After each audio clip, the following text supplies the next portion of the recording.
Human beings are searching for the personal experience of reality. They are seeking to come to understand themselves, to find a reason for their own existence.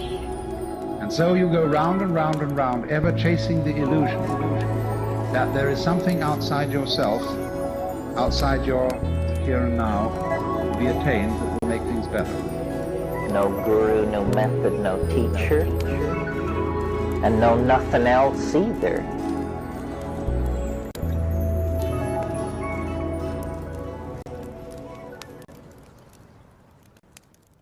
Welcome, fellow Phoenixes, to the Spiritual Phoenix Podcast, where we make a daily offering to the divine by putting our past on the pyre, searching the smoke for spirituality, turning the ashes into art, adapting isolation into connection, and manifesting mental wellness. I'm your host, Ross Cessna, and together we are the Spiritual Phoenix. The intent of this show isn't to tell you what to think, but to get you to think and originally articulate yourself in a way that is uplifting. We're the artists of our lives, and today is a blank canvas. Let's collectively create a better tomorrow. And right now, I'd like to get into what we're grateful for today. Today, I'm grateful that I've been able to create more space and peace in my life and take time to rest and take a little bit of time out to play as well. Working on this and working on myself pretty much full time is incredibly exhausting. And by full time, I mean the majority of the day, not like a 40-hour work week. It's incredibly exhausting, and I have to remember to rest in order to move forward and make headway with everything else that I have to do to live a well-balanced life. And with that, I want to get into today's topic, which is something from the series of books called The Talisman, and then Black House, which is written by Stephen King and Peter Straub. And that concept is the territories. So a real loose explanation of that without trying to spoil anything. And I'll just say spoiler alert now in case you want to read them. Maybe read them and then come back to this episode, I would say. So the concept of that is that there is obviously the main reality that which we exist in. But then the protagonist in that series, Jack Sawyer, is given this magical elixir by this gentleman, Speedy Parker. And when this elixir is imbibed, Jack Sawyer is then transported to the territories, which is similar to regular reality in a sense, but it's a more pristine land where the clothes are a little bit different, the dialect's a little bit different. There's what's called twinners there, which are people that are identical to us, or I shouldn't say identical, similar to us, but they're like that version's representation of us. And it's a really neat exploration of things. And for me, thinking of that as like a giant metaphor, I think that that's largely what a lot of us kind of deal with. Before I pull on that thread, though, eventually that magical elixir runs out, and Jack Sawyer has to learn to transition into this other mindset without the use of that substance.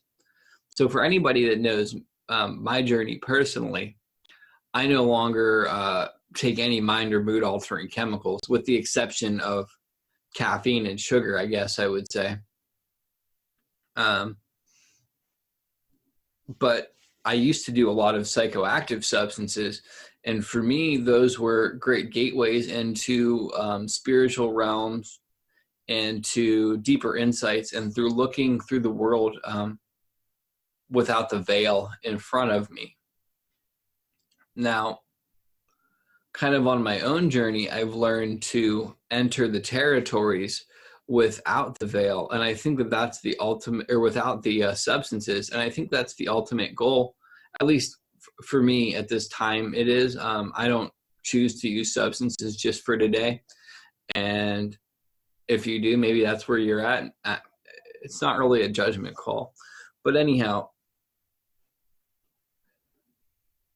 I feel that as we progress forward in life, we begin to take on a different view of the world.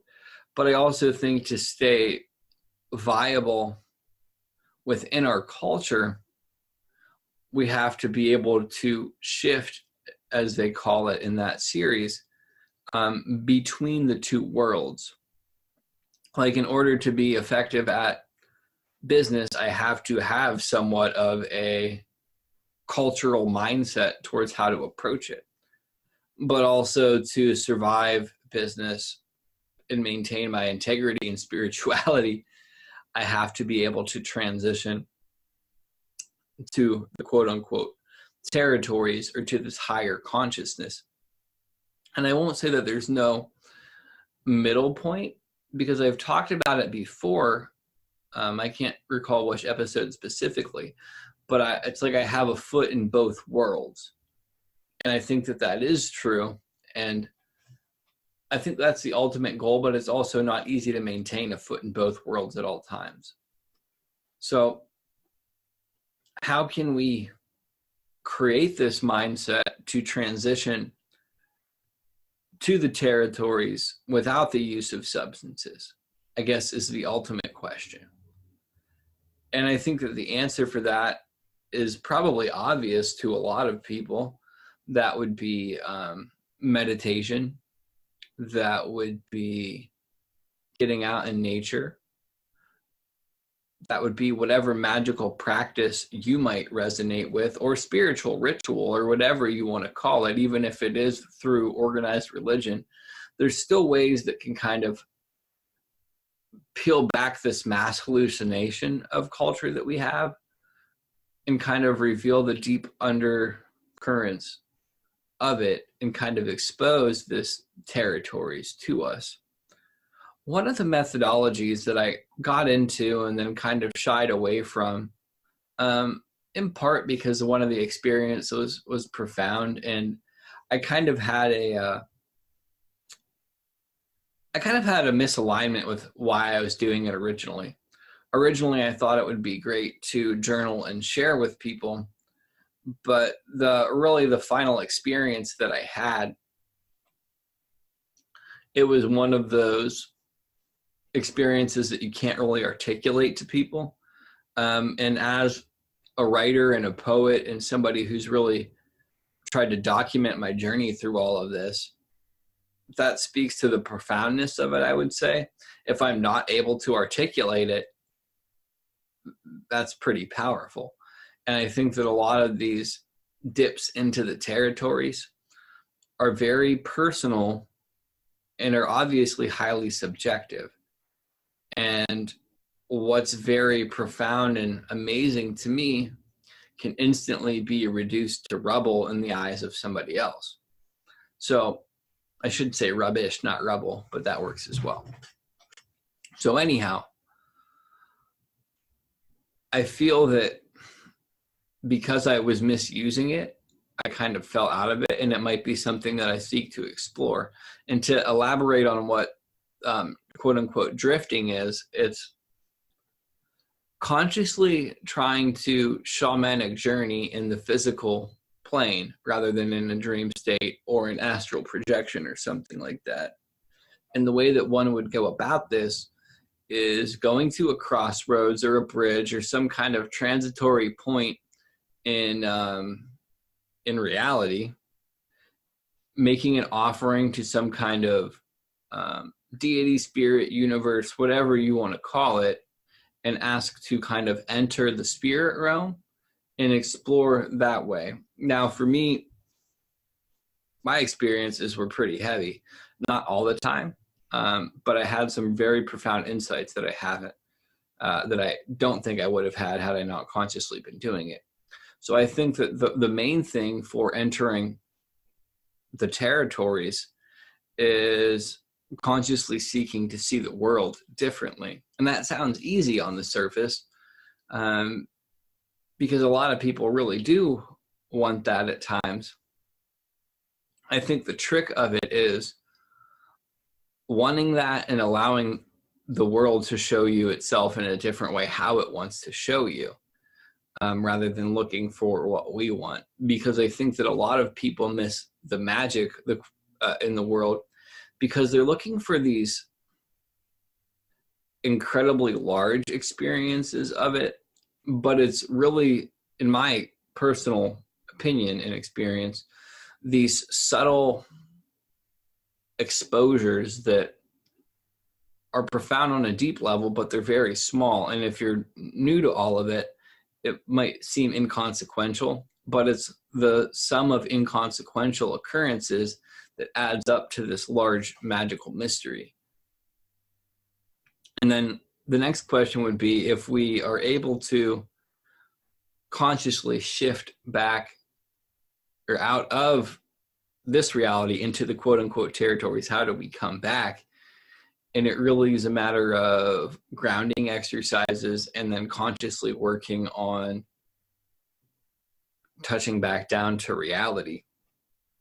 Now, as somebody who's experienced psychosis and was kind of trapped in the territories, maybe a further removed version of the territories, because I really feel that on some level, psychosis and mental illness kind of is an exploration into other realities, which is neither here nor there for this conversation. But with being trapped there, I can definitely see the benefit of needing to be able to reconnect to traditional reality at times, because I was ineffective at dealing with life in this reality when my mind was somewhere else. I really feel that I've hit the nail on the head with all of this in explaining it.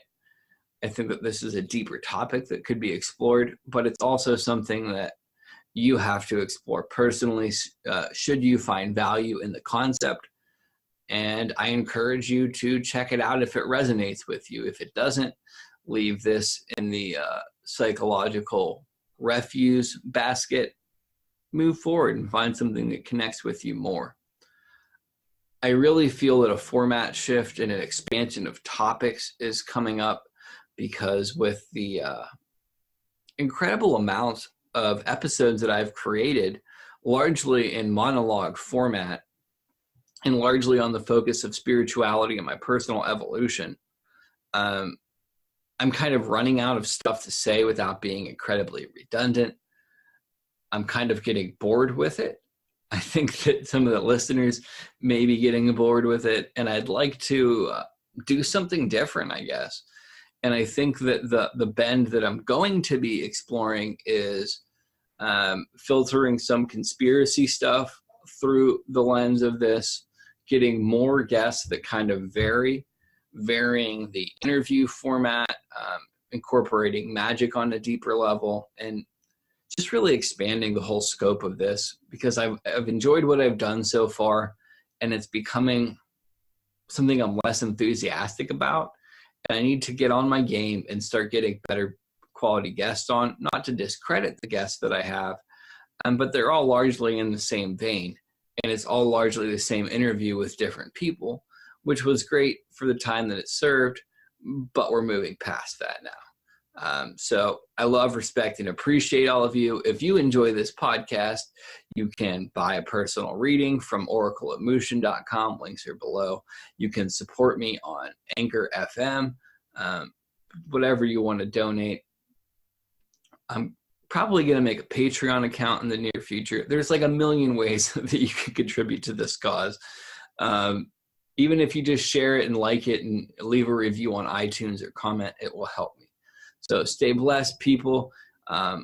Holidays are coming up. Be safe, be mindful, and show some compassion and kindness to everybody else, because I feel that we lose touch with what these seasons are all about, and a lot of people get focused on the material.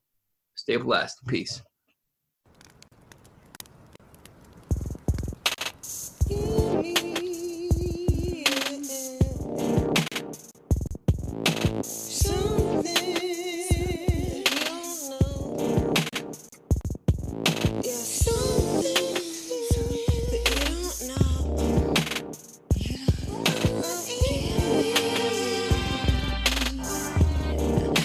Some